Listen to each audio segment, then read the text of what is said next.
Have you ever wondered how countries go to war without actually going to war? That's not some kind of riddle. This is the reality of proxy wars. Instead of sending their own armies to fight, powerful countries often support other groups, movements, or even entire nations to battle on their behalf. Think of it as a chess game, but with real people and real consequences. Let's break this down with a classic example: the Cold War. The United States and the Soviet Union somehow managed to avoid direct conflict, yet they were constantly at odds. How? Through proxy wars. In Vietnam, for instance, the US backed South Vietnam, while the Soviets and China supported the North. Both superpowers sent weapons, money, and advisors, but not their own soldiers, at least not officially.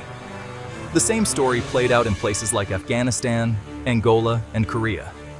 So, why do countries choose this strategy? For one, it's a lot less risky. If a war goes badly, the country pulling the strings can just step back, deny involvement, or even switch sides. Plus, it avoids the political backlash that comes from sending your own troops into harm's way. It's war at arm's length, with deniability built in. But let's not pretend this isn't real war. Proxy wars can get brutal.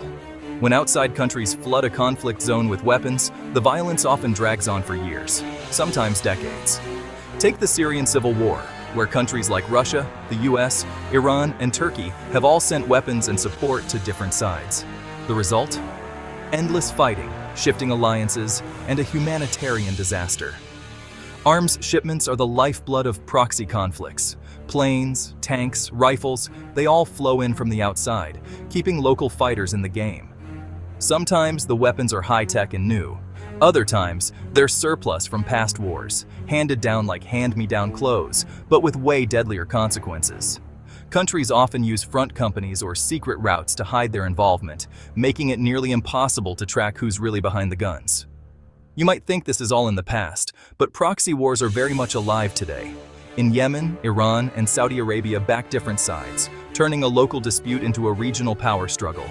In Ukraine, we see a new twist: nations from around the globe sending advanced weapons to help one side fight back, while the other gets covert support from its own allies. So, next time you hear about a conflict far from your home, ask yourself, who's really pulling the strings? In the shadows of modern warfare, sometimes the biggest battles are fought by countries who never set foot on the battlefield.